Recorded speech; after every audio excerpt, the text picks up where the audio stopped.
Hello दोस्तों, कैसे हो आप लोग। आई होप सो आप सभी अच्छे होंगे और अपनी पढ़ाई को सुचारू रूप से कर रहे होंगे। तो पिछली वीडियो के अंदर हम पढ़ रहे थे कृषि, और कृषि में हमने पढ़ा था उत्पादन से संबंधित कुछ क्रांतियां। ठीक है, तो एक बार इसको देख लेते हैं कौन कौन सी क्रांति किस किस विभाग से संबंधित है। देखो, जो काली क्रांति है वो किससे संबंधित है? पेट्रोलियम से। नीली मछली पालन से। और पीली जो क्रांति है वो किससे? तिलहन से। तिलहन के उत्पादन से संबंधित है। उसके बाद में भूरी जो है वो किससे संबंधित है? भूरा चमड़ा से संबंधित है। और गोल्डन फाइबर, मैंने बताया था कि गोल्डन फाइबर किसे कहते हैं? जूट को कहते हैं। तो गोल्डन फाइबर जो क्रांति है वो किससे संबंधित है? जूट उत्पादन से संबंधित है। उसके बाद में मैंने बताया था कि व्हाइट फाइबर या सिल्वर फाइबर किसे कहते हैं? कपास को कहते हैं। तो सिल्वर फाइबर क्रांति जो है वो किससे संबंधित है? कपास के उत्पादन से संबंधित है। और हरित क्रांति, हरित क्रांति किससे संबंधित है? खाद्यान्न फसलों से। खाद्यान्न फसलों के अंदर गेहूं आता है, चावल आता है, ठीक है, ये सभी आते हैं। उसके बाद में आता है हरित स्वर्ण क्रांति, किससे संबंधित है? बांस से। स्वर्ण जहां पे आ जाए, हरित स्वर्ण क्रांति जो है वो किससे? बांस से। और हरित जो क्रांति है वो किससे होती है? खाद्यान्न फसलों से संबंधित होती है। समझ में आई बात? इसके बाद में देखना, ग्रे कलर का जो क्रांति है वो किससे होते हैं? उर्वरक, उर्वरक यानी कि खाद बीजों से संबंधित है। गुलाबी प्याजों से संबंधित है या झींगा से। लाल जो है मांस व टमाटर से संबंधित है। और रजत जो है वो किससे संबंधित है? अंडा व कुकुर पालन से संबंधित है। उसके बाद में स्वर्णिम क्रांति जो है, शहद का कलर कैसा होता है? सोने जैसा होता है। तो स्वर्णिम जो क्रांति है वो किससे संबंधित है? शहद से या बागवानी से। ठीक है, उसके बाद में आती है श्वेत क्रांति। श्वेत क्रांति क्या है? यह डेयरी व दुग्ध पालन से संबंधित है।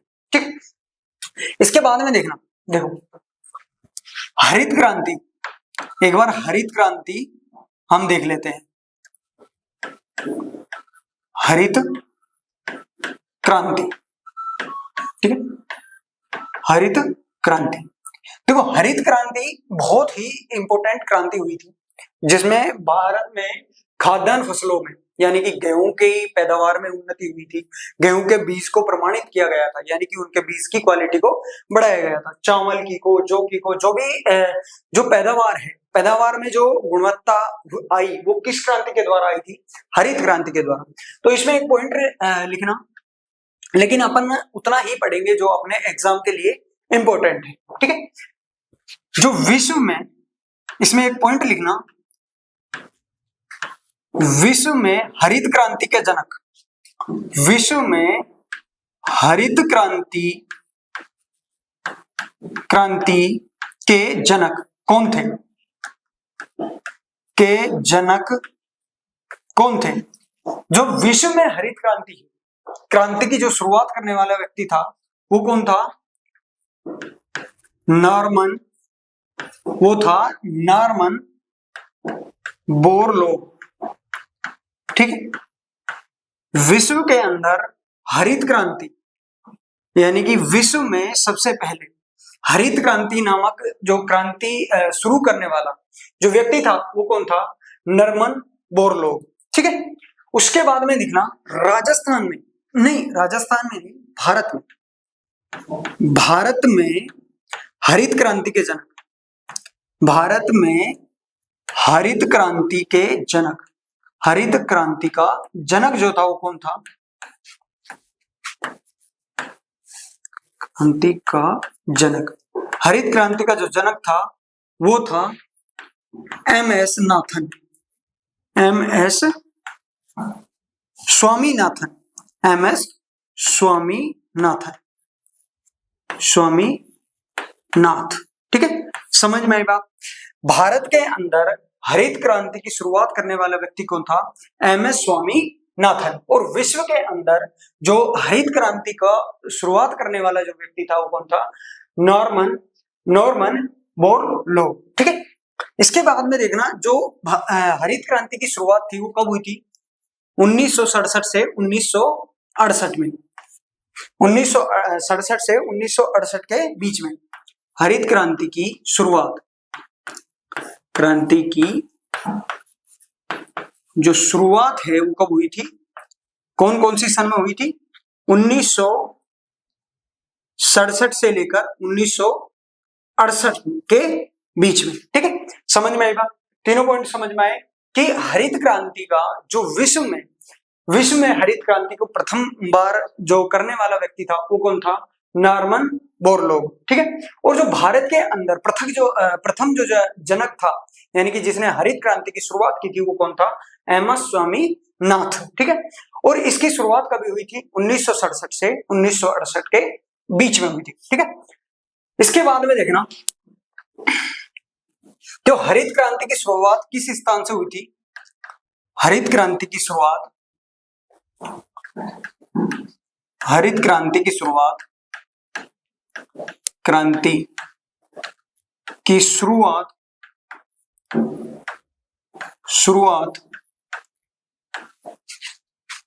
किस स्थान से हुई थी, किस स्थान से हुई थी। तो जो हरित क्रांति की शुरुआत है वो भारत के अंदर पंतनगर उत्तराखंड से शुरू हुई थी। कहां से हुई थी, पंतनगर उत्तराखंड से हरित क्रांति की शुरुआत हुई थी। तो लिखो पंतनगर उत्तराखंड से,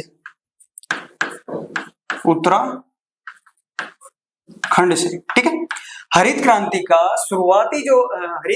शुरुआत किस जगह से हुई थी, पंतनगर उत्तराखंड से हुई थी। उसके बाद में देखना, भारत का, यह भी कई बार क्वेश्चन पूछ लिया जाता है, भारत का पहला कृषि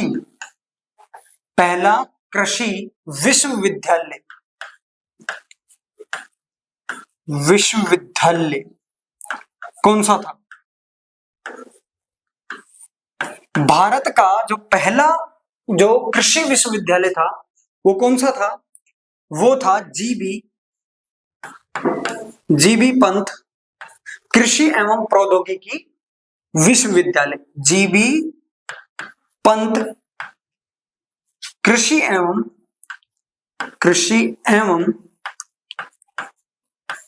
प्रौद्योगिकी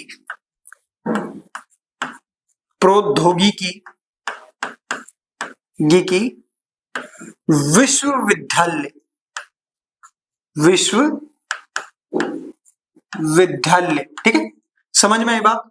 भारत का पहला जो कृषि विश्वविद्यालय कौन सा था, पहला जो कृषि विश्वविद्यालय था वो था जीबी पंत कृषि एवं प्रौद्योगिकी विश्वविद्यालय। और ये जो विश्वविद्यालय था ये कहां पे था, पंतनगर में। ठीक है, समझ में आई बात, पंतनगर में, समझ में आई बात, इतनी बात समझ में आई। अब इसके बाद में देखना, इसके बाद में आती है इंपॉर्टेंट क्रांति, श्वेत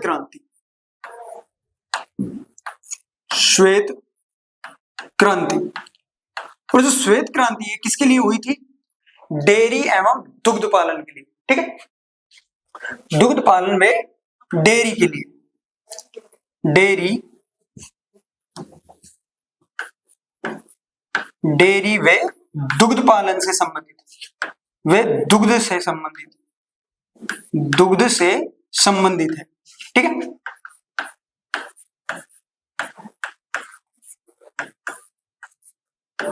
संबंधित है, समझ में आएगा। जो श्वेत क्रांति है वे किससे संबंधित है, डेयरी वे दुग्ध से संबंधित है। और इसकी जो शुरुआत हुई थी, श्वेत क्रांति की जो शुरुआत हुई थी, श्वेत क्रांति की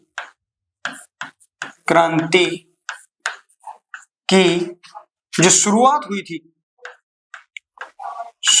थी वो कब हुई थी, सन 1970 में। ठीक है, सन 1970 में कौन सी किसकी शुरुआत हुई थी, श्वेत क्रांति की शुरुआत हुई थी। ठीक है,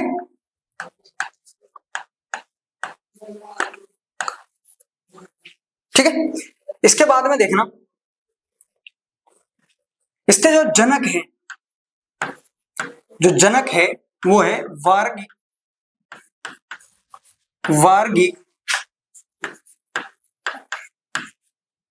कुरियन कुरियन वार्गिक कुरियन। ठीक है, समझ में आई बात। जो श्वेत क्रांति है, श्वेत क्रांति के जनक कौन थे? वार्गिक कुरियन। ठीक है, समझ में आई बात। अब देखो हरित क्रांति क्या है? विश्व में इनका जनक कौन था? Norman Borlaug. ठीक है, भारत के अंदर इसका जनक कौन था? एमएस स्वामीनाथन। और इसकी शुरुआत कब हुई थी? सन 1967 और 1968 के मध्य। और इसकी शुरुआत किस स्थान से हुई थी? इसकी शुरुआत हुई थी पंतनगर उत्तराखंड से स्टार्ट हुआ था। ठीक है, और जो पहला भारत का कृषि विश्वविद्यालय वो कौन सा है? जीबी पंत कृषि एवं प्रौद्योगिकी विश्वविद्यालय। और ये भी कहां पर है? पंतनगर के अंदर है। उसके बाद में देखना श्वेत क्रांति। श्वेत क्रांति जो है वो किससे संबंधित है? डेयरी व दुग्ध से संबंधित है। और इसकी जो शुरुआत हुई थी वो कब हुई थी? 1970 में। और इसका जो जनक है वो कौन है? डॉक्टर वार्गिक कुरियन। ठीक है, डॉक्टर वार्गिक कुरियन। तो जो कृषि वाला जो टॉपिक है वो यहीं पे ही क्या होता है? समाप्त होता है। वो क्या होता है? समाप्त होता है। ठीक है, क्या होता है? समाप्त होता है। ठीक है, अब इसके बाद में अपन एक बहुत ही इंपॉर्टेंट टॉपिक लेने वाले हैं, उद्योग। ठीक है, और ये भी एक बहुत ही इंपॉर्टेंट क्या है? टॉपिक है। तो हेडिंग डालो उद्योग। उद्योग, देखो उद्योग होते क्या है? उद्योग क्या करते हैं? जो भी अपना कच्चा माल होता है, कच्चा माल यानी कि जो या तो शुरुआती स्तर से जो अपने को कच्चा माल मिलता है, उस कच्चे माल को क्या करता है? प्रौद्योगिकीकरण या उद्योगीकरण करता है। उद्योगीकरण करने के बाद में उसको क्या है? उपयोग योग्य बनाता है, यानी कि जिसे अपन यूज ले सके। जैसे कि अपन खेती करते हैं तो खेती के द्वारा अपने को कपास प्राप्त होती है। ठीक है, कपास से क्या बनते हैं? अपने को सब पता है कि कपड़े बनते हैं। ठीक है, लेकिन कपास सबसे पहले फैक्ट्रियों में जाती है। उनका कपास का क्या होता है? औद्योगिकरण होता है। उसमें से जो काकड़े होते हैं उसको अलग करते हैं और उसके फाइबर को अलग करते हैं। उसके बाद में क्या है? फाइबर अलग होने के बाद में उसको सूत में यानी कि धागों में अलग अलग किया जाता है। धागे बनाए जाते हैं उससे, और धागे बनाने के बाद में फिर क्या बनता है? कपड़ा बनता है। तो उद्योग क्या है? किसी भी कच्चे माल को उपयोग में यानी कि उपभोग के रूप में बनाना ही क्या है? उद्योग है। देखो उद्योग कई प्रकार के हो सकते हैं। उद्योगों का जो वर्गीकरण है, वर्गीकरण देखना। देखो पहला तो है कृषि आधारित उद्योग, यानी कि वह उद्योग जिसका जो कच्चा माल है वो कृषि यानी कृषि के द्वारा हमने को प्राप्त होता है। जैसे सूती वस्त्र उद्योग यानी कि कपास का उद्योग हो गया, और भाई जो चीनी उद्योग हो गया जो गन्ने के द्वारा मिलता है, जूट उद्योग हो गया। तो ये क्या है? कृषि आधारित उद्योग है। तो जो पहला है वो क्या है? कृषि आधारित उद्योग। कृषि आधारित उद्योग। ठीक है, कृषि आधारित उद्योग। कृषि आधारित उद्योग में क्या है? देखो कपास उद्योग हो गया, कपास उद्योग हो गया, कपास उद्योग, जूट उद्योग, जूट उद्योग हो गया, और चीनी उद्योग हो गया। चीनी भी क्या है? चीनी पहले गन्ना से बनती है। ठीक है, चीनी क्या है? पहले गन्ने से बनती है, और गन्ना कहां से मिलता है अपने को? कृषि के द्वारा मिलता है। तो पहला क्या है? कृषि आधारित उद्योग। उसके बाद में देखना खनिज उद्योग, यानी कि जो खनिज है, खनिज के कच्चे रूप को पक्के रूप में परिवर्तित करना। देखो खनिज उद्योग में क्या है? खनिज उद्योग, खनिज उद्योग जैसे लौह इस्पात उद्योग है, यानी कि लोहा बनाने का जो उद्योग है उसमें क्या है?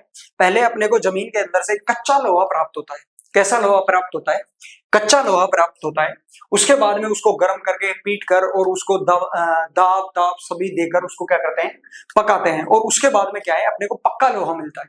तो जो बीच में जो दाब दाब वगैरह जो सब प्रोग्रेस करना वो क्या है? उद्योगों में किया जाता है। ठीक है, यानी कि फैक्ट्रियों में किया जाता है। तो खनिज उद्योग में क्या है? खनिजों का जो खनिज निकलते हैं उनका यानी कि जो कच्चा रूप है वो क्या है? खनिज है। तो खनिज उद्योग में कैसे? लौह इस्पात उद्योग। ठीक है, एल्यूमिनियम उद्योग, एल्यूमिनियम उद्योग। उसके बाद में आता है सीमेंट उद्योग, सीमेंट उद्योग। ये सभी किसके अंदर आते हैं? खनिज उद्योगों के अंदर आते हैं। उसके बाद में जो तीसरा वर्गीकरण है, यानी कि तीसरे प्रकार का जो उद्योग है वो क्या है? खनिज प्लस में तकनीकी, यानी कि जिसमें खनिजों का भी उपयोग हो प्लस में टेक्नोलॉजी का भी क्या हो? उपयोग हो। तकनीकी उद्योग। देखो जैसे एरोप्लेन वगैरह बनते हैं वो किसमें? उसमें खनिज भी लगते हैं, यानी कि लोहा, एल्यूमिनियम, सिल्वर वगैरह जो है वो भी लगते हैं, और तकनीक भी लगती है, यानी कि हवाई जहाज को, एरोप्लेन को उड़ाने के लिए क्या है? तकनीक का भी उपयोग किया जाता है। तो ऐसे उद्योग जो जिसमें जलयान बनाए जाते हो वो किसमें आता है? खनिज और तकनीकी के उद्योग के अंदर। जलयान कोमा रेल कोमा वायुयान, वायुयान बनाना किसके अंदर आता है? तकनीक प्लस में खनिज उद्योगों के अंदर आता है। ठीक है, समझ में आई बात? उसके बाद में चौथा और लास्ट जो है वो क्या है? वन आधारित उद्योग। वन आधारित उद्योग, यानी कि ऐसे उद्योग जिसका जो कच्चा माल है वो किससे प्राप्त होता हो? वन से प्राप्त होता हो। ठीक है, देखिए ना, रेशम उद्योग, रेशम उद्योग। जो रेशम उद्योग है इसमें जो रेशम कीट पाए जाते हैं वो क्या है? शहतूत के पेड़ के अंदर पाए जाते हैं, और शहतूत के पेड़ कहां पे पाए जाते हैं? वन में। ठीक है, उसके बाद में देखना कागज। कागज भी क्या है? पेड़ की छालों से बनता है। तो पेड़ की छालों से जो बनता है वो कागज है, और पेड़ कहाँ पे पाए जाते हैं? वन के अंदर पाए जाते हैं। ठीक, तो समझ में आया? जो उद्योग है वो कितने प्रकार के होते हैं? कृषि आधारित उद्योग, यानी कि कपास का उद्योग हो गया, जूट का उद्योग हो गया, चीनी का उद्योग हो गया, यानी कि जिसमें कच्चा माल जो है वो कृषि के द्वारा प्राप्त हो। ठीक है, उसके बाद में आता है खनिज उद्योग। खनिज उद्योग में उद्योग के अंदर जो खनिज है, खनिजों के कच्चे स्वरूप को पकाना, कच्चे स्वरूप को उसे पूर्ण रूप से उपयोग में लाने के लिए जो उद्योग लगाए जाते हैं वो किसके अंदर आता है? खनिज उद्योग के अंदर। जैसे लौह इस्पात उद्योग, एल्यूमिनियम उद्योग और सीमेंट उद्योग। उसके बाद में आता है खनिज प्लस तकनीकी उद्योग, यानी कि जिसमें खनिज भी प्रयोग में लिया जाता हो और तकनीक का भी प्रयोग लिया जाता हो। ऐसे उद्योगों को क्या कहते हैं? खनिज तकनीकी उद्योग। जैसे जलयान बनाना, जहाज वगैरह बनाना, रेलगाड़ी बनाना और वायुयान बनाना, ये किसके अंदर आते हैं? खनिज और तकनीकी उद्योग के अंदर। ठीक है, समझ में आई बात? उसके बाद में देखना वन आधारित उद्योग। वन आधारित उद्योग में क्या है? जिसमें जो कच्चा माल है, जो कच्चा माल वो कहां से प्राप्त हो? वन से प्राप्त हो। वो किसके अंदर आता है? वन आधारित उद्योग के अंदर। जैसे रेशम कीट उद्योग और कागज का जो उद्योग है वो क्या है? वन आधारित उद्योग है। ठीक है, समझ में आई बात? इसके बाद में देखना, अब हम पढ़ने वाले हैं लौह इस्पात उद्योग। लौह इस्पात उद्योग, तो हेडिंग डालना लौह इस्पात उद्योग। लौह इस्पात उद्योग, लौह इस्पात उद्योग के अंदर देखना, लौह इस्पात उद्योग के अंदर लिखना कि पहला लौह इस्पात उद्योग कारखाना, पहला लौह इस्पात उद्योग कारखाना कौन सा था? तो पहला लौह इस्पात उद्योग, इस्पात उद्योग, जो पहला लौह इस्पात उद्योग था वो था बंगाल आयरन वर्क्स। पहला लौह इस्पात उद्योग कौन सा था? पहला लौह इस्पात उद्योग कौन सा था? Bengal iron works. ठीक है, जो पहला लौह इस्पात उद्योग था, जो सबसे पहला जो लौह इस्पात उद्योग था वो किस नाम से था? बंगाल आयरन वर्क्स के नाम से। ठीक है, और ये बंगाल आयरन वर्क्स जो था ये कहां पे था? ये था बराकर नदी के तट पर, बराकर नदी के तट पर पश्चिम बंगाल में के कुल्टी नामक स्थान पर, ठीक है, स्थान पर, कुल्टी नामक स्थान पर, बराक नदी के तट पर पश्चिम बंगाल के कुल्टी नामक स्थान पर जो पहला लौह इस्पात का उद्योग था वो कौन सा था? बंगाल आयरन वर्क्स के नाम से था, ठीक है। पहला लौह इस्पात उद्योग कौन सा था? Bengal iron works. लेकिन ये किसी सरकारी नहीं था, ये प्राइवेट था, यानी कि किसी पर्सनल व्यक्ति का था। लेकिन क्या है, फंड की और या पैसों की कमी के कारण ये क्या है, बंद हो गया था। उसके बाद में सरकार ने क्या किया, इसको अपने अधीनस्थ कर लिया, इसको अपने कब्जे में ले लिया। और जब सरकार ने इसको अपने अधिकार क्षेत्र में लिया तो सरकार ने इसका नाम क्या रख दिया? सरकार ने इसे अपने अधीन कर लिया, अपने अधिकरण में ले लिया, अपने अधिकरण में ले लिया। और अपने अधिकरण में लेने के बाद में जो इसका नाम पड़ा वो क्या था? वो था बराकर आयरन वर्क्स। वो क्या नाम था? बराकर आयरन वर्क्स, ठीक है। यानी कि सरकार ने इसे अपने अधिकार क्षेत्र में लेने के बाद में इसका नाम का क्या कर दिया? चेंजमेंट कर दिया, इसके नाम को बदल दिया। और उसको जो नाम दिया वो क्या दिया? बराकर आयरन वर्क्स, ठीक है। समझ में आई बात? इसके बाद में देखना, इसके बाद में आता है TISCO,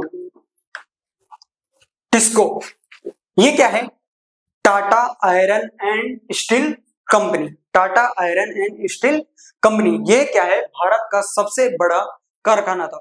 यानी कि बहुत जो पहले बराक जो आयरन वर्क्स था, बराक आयरन जो वर्क्स था, ये क्या है? पश्चिम बंगाल के सीमित क्षेत्र में ही फैला हुआ था, ठीक है। इसका जो है विस्तार वो ज्यादा नहीं हो पाया, लेकिन पूरे भारत में, यानी कि भारत के अधिकांश जो क्षेत्र में फैलने वाला पहला जो कारखाना था वो कौन सा था?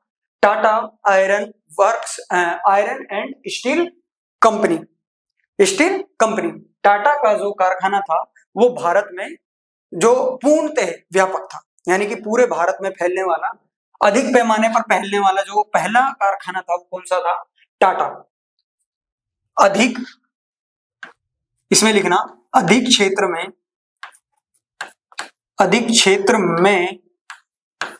फैलने वाला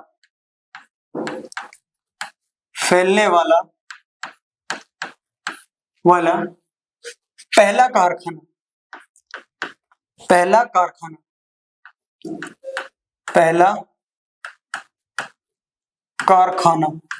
जो था वो कौन सा था? देखो अब मैं इसका पूरा नाम लिख लेता हूं। Tata iron and steel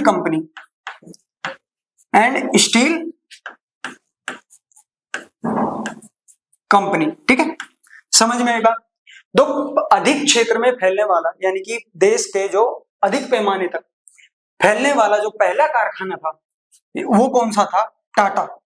Tata iron and steel company, ठीक है। और इस कारखाने की जो शुरुआत हुई थी वो कब हुई थी? इसकी जो शुरुआत हुई थी वो कब हुई थी? शुरुआत जो हुई थी वो हुई थी सन 1907 में। सन 1907 के अंदर टाटा की जो कंपनी है उसकी स्थापना हो गई थी। और जो टाटा कंपनी है इसके जो संस्थापक है वो कहाँ है? कौन थे? संस्थापक कौन थे? वो थे जमशेद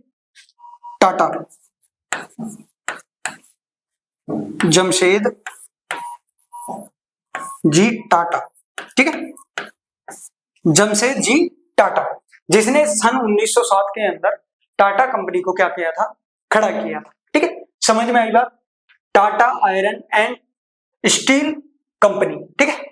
और ये किस स्थान पर था? ये था जमशेदपुर में, झारखंड के जमशेदपुर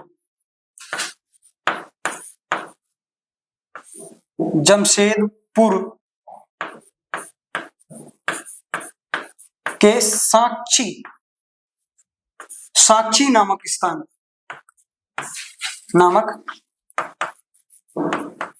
पर, ठीक है। झारखंड के जमशेदपुर के साक्षी नामक स्थान पर कौन सा वो है कंपनी थी? Tata iron and steel company थी, ठीक है। समझ में आई बात? इसके बाद में देखना इसको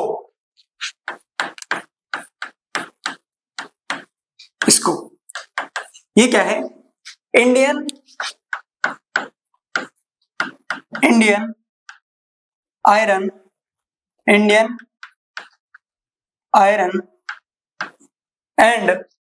steel Indian iron and steel company. और इसकी जो शुरुआत हुई थी वो कब हुई थी? सन 1918 के अंदर। सन 1918 के अंदर क्या है, इसकी स्थापना हुई थी इसको, ठीक है। समझ में आई बात? तो आज के लिए इतना ही, ठीक है। थैंक यू, धन्यवाद।